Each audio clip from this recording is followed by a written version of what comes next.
Oh no, it's brown. It is brown. That's not good. Really sludgy oil, and it smells like gasoline. It smells like gas. It's not good. It's not good. But it's also not milky, and there's no metal shavings that I can see in it. I've never really encountered oil that smells so distinctly like gas, so I have no idea why this would be. But obviously it goes without saying that we need to do a fresh oil change, oil filter, the whole thing, before we even try to crank this thing up. So anyway, I'm hoping this isn't just like the death of the engine. That would really suck. All right, you crazy kids, we need to get this thing running today. We really do. But do you guys notice anything different about the car at all? Do you guys notice anything different about it? Anything different about this thing since last video? Oh, look at that. There's a window here. How about that? This is the first time we're ever seeing this window. But let me run you guys through really quick what I found out since last video. In between these two videos, I did some research, whatnot, before I started rolling here today. And I unintentionally accidentally rolled the windows up with my new Autel scan tool. And I just decided to leave them up just for the time being, just in case, you know? But we need to get this thing running today. So that's our main priority. All right, you guys may remember last video, I had my Autel. It was just the Autel MaxiCom. All right, well, I'll just bring you guys back when I have something. All right, well, I have something. Unknown vehicle model. This is fun. So I upgraded to the next model up, first professional Autel scanner. It's the Autel MaxiSys MS906 Pro. And unfortunately, that was the only MaxiSys Autel scanner that does not have McLaren in its database either. So I had to return that one, and I just got a freaking Autel MaxiSys Elite 2. Spent $2,500 on this thing. This one does in fact have McLaren in it, and it does have some more advanced functions. So we can finally read the codes on our McLaren. Boy howdy. The Autel MaxiSys scanners are all Bluetooth, which is super nice. You just plug that in. And this one, you can see it has the little module to actually write programming and whatnot to ECUs and whatnot. So that's cool. I have no idea how to use it, but hey, it's there, so it's cool. All right, so first let's turn on the car. All right, so I'm just gonna run through the faults with you real quick. Power steering, airbag, door release. It's because I have it unconnected right now. Brake pads, steering column, fuel lever, level.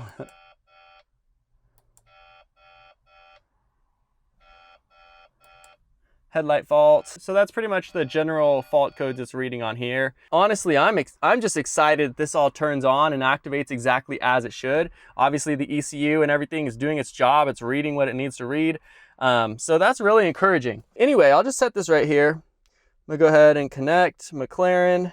We're gonna just do an auto scan. I'll show you guys the codes that I found.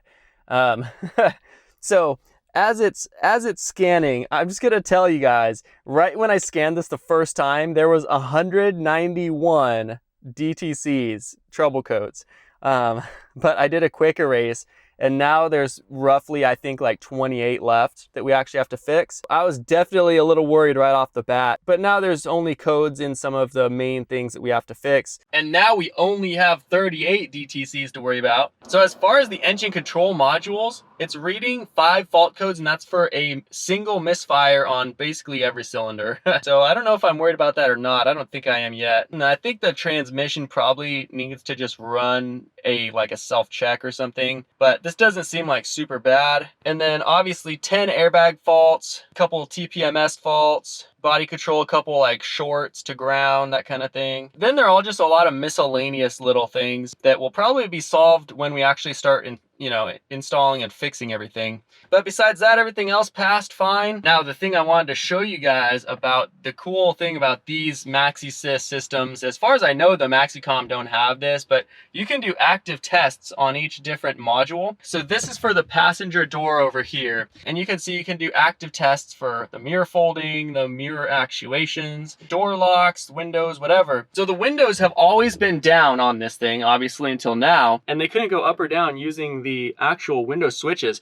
You guys remember last video, I actually did have this connected up last video, and I tried clicking the windows, and I just hear a clunk. You know, I'd pull it, clunk, push it down, clunk, clunk, clunk, and nothing would happen. So I figured the window regulators were just completely busted up and I'd have to replace that. Hopefully the glass wasn't broken, whatever. However, I think McLaren has like a safety system where in the event of an accident, it locks the windows all the way down. So the window enable, the test that I was running, was on stop when I pulled this up. And then I went to drive window motor up and actually put the window up. So I'll go to drive window motor down and I'll hit start right here for the test. And you guys can see it rolls down just fine. And then doing the same thing, I'll hit start and you guys can see it goes up and down just fine. So that's awesome news. I don't have to even touch the windows, hopefully, if I don't have to replace the doors. I mean, the windows themselves are like $1,400 each used, you know, just for the glass. And the window regulators, I think they were $200 to $300 just for the window regulator. So if I had to replace the regulators in both windows, just money alone, I would have been in it for like $3,000 plus all the time it takes to do all the service for that and everything. So I'm glad that they worked. I'm very glad that they worked. The unfortunate thing about this is I went through all the modules doing the active tests. I could not find a single one for the engine bay release, the latch release. There's one for the luggage compartment release, door releases, all kinds of releases. There just was not a single one for the latch for the engine bay. So we are literally reliant on the tonneau switch right there, that single button that you have to push. There's no other freaking way to open the engine bay without that button. But now comes time to actually test the hard top. Let's see if this thing will actually go down. Let's see what happens. Open doors to complete roof operation. Roof closed. Hey! Oh! Oh, oh boy.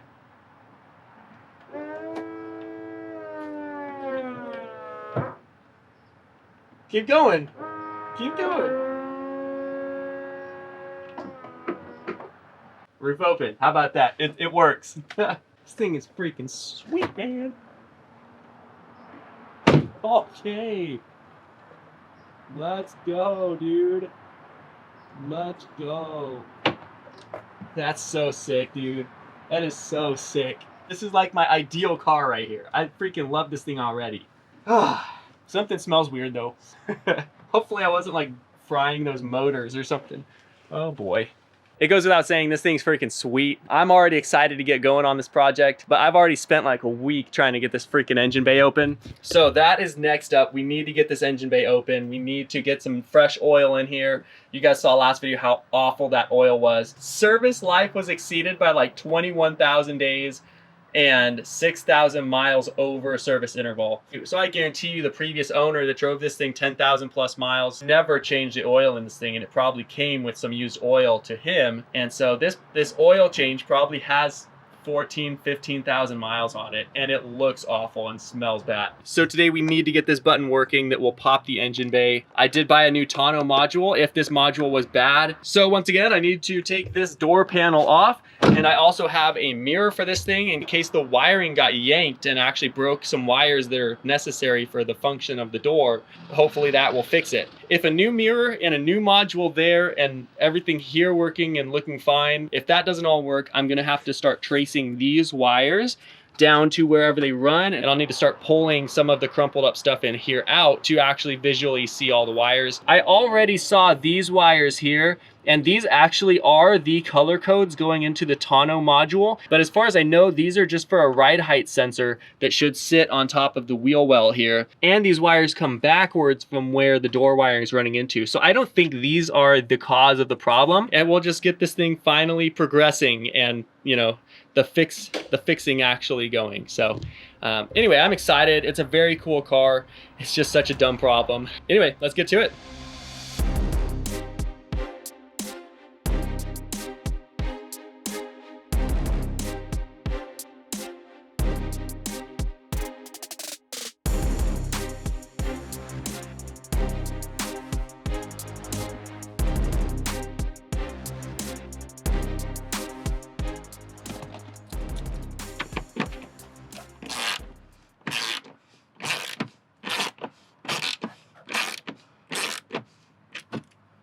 the frick?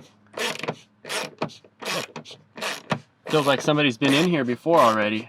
I bet you the people who tried to flip this thing probably couldn't open the engine bay as much as I can't. And they probably also tried to diagnose this, and they just effed everything up, dude. That's why they couldn't get inside the engine bay. Wow. Somebody effed something up.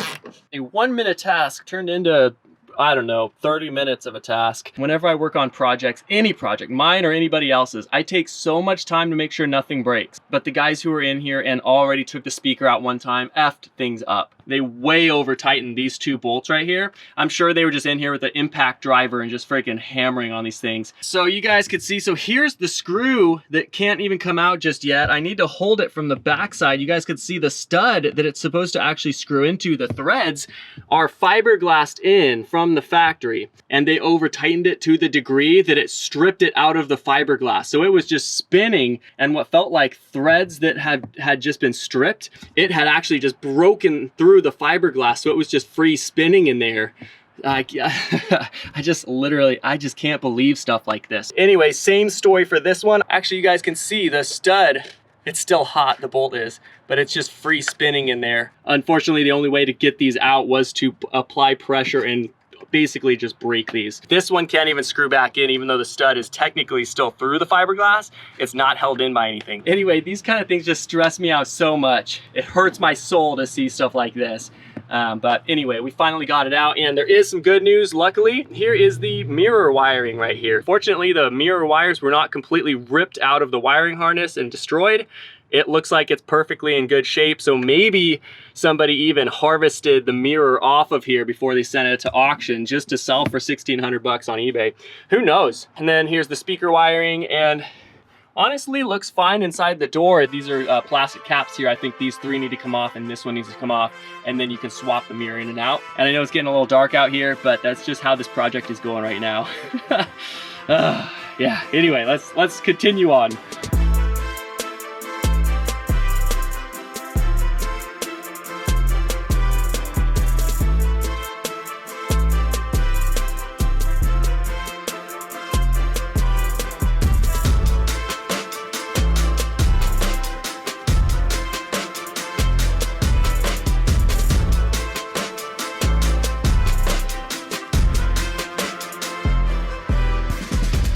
So theoretically, these 2 bolts here should release the mirror, or it used to be a mirror.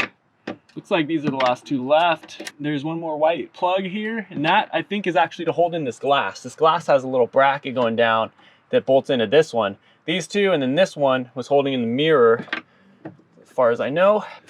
Wow, all right, I'm just gonna do this the easy way, I think. Why do it the hard way, right? Probably actually comes out cleaner with a little bit of extra torque as well. It's gotta be nice and gentle with it. Down just like that, a little bit up, right there. Please hold. And I don't know if it's easy, but push it this way. There you go. Oh, a little bit back actually. Right there is great. All right, well everybody, it's raining now. It's winter, now it's raining, so I'm just gonna finish this up. I'll bring you guys back in the morning. The mirror's already installed basically, so I'm just gonna tighten everything down and then close the door tonight, and I'll bring you guys back tomorrow real quick. Thank you, Lord Kurt, for working on the go-kart. We're trying to troubleshoot some stuff right now, but man, it's been a night for sure. So anyway, I'll catch you guys tomorrow. All right, everybody, next day, mirror looks awesome. Now it looks like there's no damage on the car besides the front end, which is kind of nice, seeing it completely, you know, finished in the back. And then this is the only main like trouble concern now. But anyway, mirror is finally installed. And so I'm gonna go ahead and just put all the panels back together. I'm probably gonna leave some of the little clips and stuff out just because I will be having to take this apart again. But yeah, that's pretty much it. I feel like I've been spending way too much time on this door panel and just trying to get this freaking trunk thing popped. Such a frustrating problem, and this is literally the whole content right now, is literally the freaking door panel and checking wires. Not very exciting for me or for you. So I'm just gonna try to get this knocked out as fast as possible. I figured I'd actually start by tracing the wires from the door, so I went ahead and just took this time to begin disassembly of the broken parts on the front end. I pretty much just had enough of working on the door panel at this point and just wanted to move on to something different for a while. These wiper arms were freaking stuck on the wiper shafts. There are very few parts on this car that can rust, since the car is made mostly of aluminum and carbon fiber, but this was one of them. Took a little while, but eventually they came off.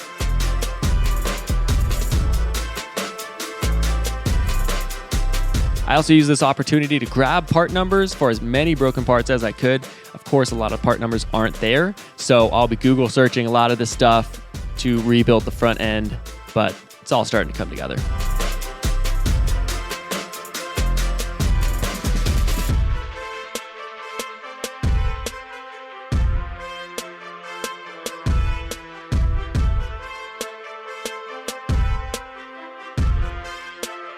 All right, you guys, I think against my better judgment, I'm gonna see if this thing will crank up and run. Unfortunately, I don't have the luxury to, spend $25,000 on parts if the car doesn't even run, and we have to engine swap it later and blah, blah, blah. We're having our second kid in the next couple days.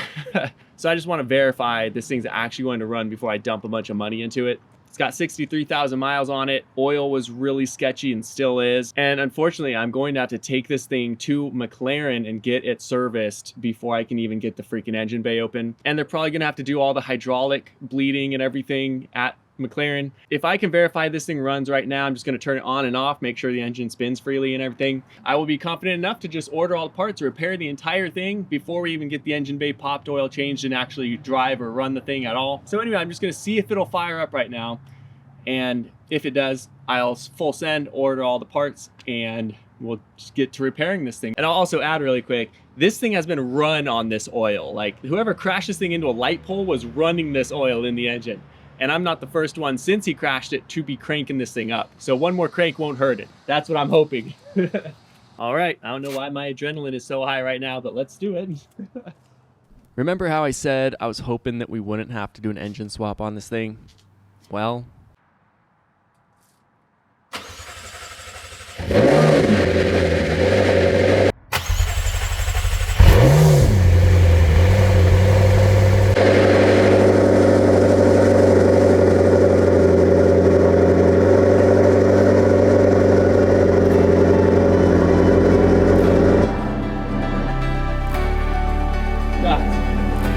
it runs. Dude. We don't have to. What an absolutely incredible moment hearing this engine run. You cannot imagine the excitement running through my veins the moment I pushed that start-stop button with my foot on the brake and hearing that glorious cold start behind me, satisfying all my doubts that this car was too good to be true. I thought there was no way that this sight unseen, sketchy, high mileage McLaren would ever exceed my expectations, but here we are. Upon hearing the car start, my wife came out immediately from the house, not believing that her ears just heard the McLaren start up for the first time ever after sitting in our driveway for weeks. What a fantastic moment. Awesome. It sounded so strong within the house. Like, I was like, there's no mistaking that car just literally Dude. It literally, I just sat in the car and it literally just fired up like I was just going to go get groceries or something. That is so sick. The fans are running. This thing is fully operational, guys. We can easily just full send and just buy all the parts for this thing right now. That is so sick. And everything on the display all lit up like it should. I should have been filming in there, but yeah, RPM went exactly as it should, idled right. I saw all the little checks it does when the engine turns on. It showed like the lift position. Really, really cool. It was holding steady at 1,000 RPM. I think it's pretty normal, I would think. Dude, I cannot believe this thing actually runs right now. I was so scared to start it up, but I was telling her there were 3 options. First option is I click it, it starts up and runs fine. That was the most likely option because I knew that the brakes were working, everything, the preconditions were met that the car would turn on. The other option was there was a precondition that wasn't met for some reason, and the car, I'd push the start button, but it wouldn't try to turn on at all. And then the third option was I'd push the button and we'd hear a frozen motor and just a click from the starter and the engine was bad. Which we all know how that. Dude, and Copart has sent us a car that was run and drive that did that. And we had to engine replace the whole thing. I'm so relieved that it was option 1 though, that the car just fired right up like we were about to just go out and drive it. After 2 years of this thing not really starting or running. I'm sure somebody started at Copart, but still, freaking crazy. I'm so relieved right now. So I got the McLaren a few weeks ago, and since then I've been kind of compiling lists in my eBay shopping cart. All of the essentials, the high ticket items. McLaren parts are so expensive in comparison to pretty much any other supercar. I haven't had to do tons of shopping for other supercars. These are all eBay items. I'm trying to get good deals on the high ticket items that I'll need. Basically the whole front end, as far as like panels, headlights, that kind of thing, need to be bought. And all of those parts are incredibly expensive. If I bought them OEM, I'd be paying $5,000–$6,000 per panel. On eBay, you can find those parts used for $1,500 to $2,000 or something, somewhere right around there. So in the past couple weeks, I've just been stockpiling things that I'll need on eBay, and eBay has recently implemented a cool thing for sellers. When you're selling an item, you can basically, after the item sits for so long, you can have eBay send an automated messages to people who have the item in their cart but haven't purchased it yet to give them a certain discount, like a 6–7% off discount. And so a lot of these items I've been picking away at. I purchased a couple different things here and there already, like a steering column, just little things that I'll need that I knew were rare parts that I couldn't find again probably if they sold and I didn't buy them at the time. So those coupons would actually work. It's a good marketing technique because I bought some of those items based on 7% off, 8% off, whatever. So I'm trying to get these good deals on OEM parts, used, but still in like new condition, whatever, you know, not damaged too badly at least. And I'm trying to get them for like a third of the price. And obviously they'll do the same thing. These are all just like metal support structures and stuff that just basically have to sit on the car. Nobody's even gonna see them anyway. So anyway, I have compiled the list, and now that I know that the car runs, I am, I'm okay to spend this much. So anyway, I have the essentials in my eBay cart right now, and now that I know that the car actually runs, I am going to go ahead and just pull the trigger on these eBay parts. And these are the main items that I'll need for the build, like as far as the cosmetics and stuff. So what I'm buying from eBay right now, the main stuff that I know I need, a set of door cards for the interior, the door cards, the ones I have, the leather ones. You have to remember this car was sitting for almost 2 years, just exposed to the elements, like nothing. I mean, there were some window covers, but that's pretty much it.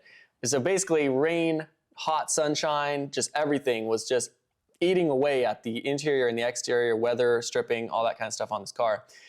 So the door panel is actually kind of lifted in the middle. So you can, if you're looking, your windows are down and you're just looking at the car, you can actually see the top of the airbag underneath because the panel lifted up due to sunlight and just the heating and shrinking over time. So I need new door cards. These ones are cheap, but they actually match the interior besides being Alcantara instead of leather. They have the red stitching like the car already has, everything. $475 per door card, not bad at all for the color scheme and everything that we need. I have a used OEM hood. I could have gotten an aftermarket P1 style carbon fiber, like legit carbon fiber one, but I'm going to go for the OEM one. The fitment and everything on the hood of an aftermarket one, as cool as it looks and everything, I think is just not going to be worth the headache. I think the OEM style hood with the aftermarket fenders and bumper and stuff that I'm buying, like the 675 LT style, I think it's gonna look good, just an OEM hood.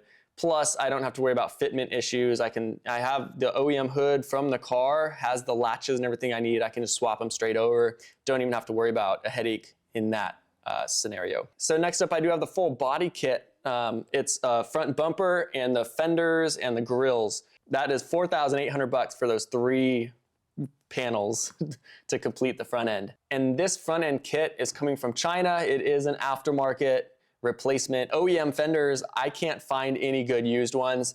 I'd have to buy them new, and those would probably be if I had to guess, $3,000 each from McLaren. So I'm getting this brand new aftermarket kit that looks a lot better than OEM panels. It's a 675 LT style, like it's an upgrade facelift for the 650S, and I'm getting this brand new for probably about a third of the price if I were to order OEM 650S bumper and fenders. So I'm just gonna go for it. I'll probably have a couple fitment issues I'll need to do body work on and whatnot, but I'm not worried about that. This is definitely a budget build. You know, it's high mileage, cheapest on Copart, McLaren. So anyway, next up I have the left crash bar that I need. The one that's on it is not super damaged, but it is kind of bent and broken on the very tip of it, and that's like $725. Pair of radiators, and last eBay purchase is the headlight for the driver's side. I have the passenger side, luckily. I think I repaired that, and I think it's gonna be good. So the headlight I'm buying here is with shipping about $1,600. Oh, you know, new OEM headlight for this car probably would be $6,000, $7,000. So total eBay purchase right now is $9,977.94. I'm gonna go to checkout real quick. We now have $783 due in taxes. How about that? Our new total is $10,761.73. I hope the government puts that to good use. Some of this stuff is estimating latest delivery date, January 22nd. It says estimated delivery December 6th to January 22nd. So that's why I'm ordering it now. Guess I better just freaking do it. Well, I think that's gonna do it for the McLaren 650S rebuild project part 2. Lots of good things coming next video. It feels like maybe we didn't get a lot done today, but at this stage in the build, it's really just about the planning and just getting things lined up for the whole process of the build. We have to get the software update and the reflashed modules. We figured out that the engine bay little button, apparently if the battery in the McLaren is disconnected for so long, all the modules default back to a right-hand drive vehicle because it's an English car. And then all the modules on the left side driver door for America, they all just stop working. So it's like everything works, but the car doesn't know it works. So it doesn't send any signals when you push the button to the engine bay to pop the freaking engine bay. So we have to get a reflash of those modules. I'm talking to Sean at McMedics, and I also called the McLaren dealer, and I know that they're gonna charge a lot. They're like, well, it's probably, if just a laptop to plug in and reconnect the modules, whatever, it's probably gonna be a 2 or 3 hour, you know, build labor. So it'd probably be like at least $1,000 to get that done in McLaren. Sean from McMedics said that he's going to be in California in January, early January, hopefully if all goes well. And then I could trailer it down to him and he can reflash those modules pretty quickly for about $200. So that's probably the game plan, is getting it flashed from Sean at McMedics when he's in California in January. And once that issue is solved, dude, we could just pop the engine bay, give this thing a fresh oil change. The radiators actually came in for the car, so we can connect the whole cooling system up and everything. And we could actually rip this thing around once that steering rack is replaced, which I'm doing right now, actually. It's gonna be in the next video. Once we finally have just like the baseline stuff figured out that we need for the build, we could finally move on to some more exciting things. Big update though is I did actually get a VIN verification for the thing. So that's awesome. I'm so excited that somebody was willing to come out here, and all I had to do is not tell them it was a salvage title. No, I'm just kidding. It's not titled at all. You guys remember from last video, I was calling everybody, all the VIN verifiers are in the area, and telling them it's a salvage title, which they can't do. But I called a local guy up and said, it's not titled at all, really. It's not salvage title. They just need the acquisition number for it. And he was willing to come out here. He did what he could. So paperwork should be in the works this week. I sent it out and I had to mail it physically to the broker that I used. So that's being delivered 2 days from now, and hopefully all the paperwork will go through and they'll finally actually own the McLaren. It feels wrong working on a car and spending so much money on something that's not actually yours. I don't have any of the paperwork for it. So anyway, that's a huge sigh of relief for me. Hopefully the paperwork is gonna be on its way soon. So while we're waiting on the engine cover issue being figured out and giving this a fresh oil change and everything, what we can move on to is the full front end rebuild. I actually got a lot of the parts in that I ordered a few days ago. So we're gearing up to really start slapping this thing together. I just have to pull all of the front end damage off. So that's gonna be up next video. Lots of exciting things coming. I am very grateful for everything. I don't know if you guys noticed, but last video, the production quality just freaked through the roof. All right, I had a lot of people telling me how good the quality of the video was last time. And that took me legit 3 full days sitting behind the computer. I am not exaggerating. 3 full days sitting behind the freaking computer, editing that thing. It was a lot to go through, and I'm trying to keep production quality as high as possible for this. I personally am really proud of the McLaren 650S rebuild project so far. There's a lot of excitement on this project right now for me, and I know for you guys too. So if you guys could smash that like button just for the raised production quality standards, I'm trying to make this like a freaking TV show for you guys. That would be awesome, just to let me know, you guys are enjoying the videos and just to support. But yeah, that's pretty much it. I'm just grateful for everything so far. All you guys watching, I just look around, just make sure you guys are all looking around at your environment, and just remember that you're blessed. Anyway, all that being said, thank you guys so much for watching. Appreciate everybody being here. Hope you guys are enjoying the series. I'll catch you next time.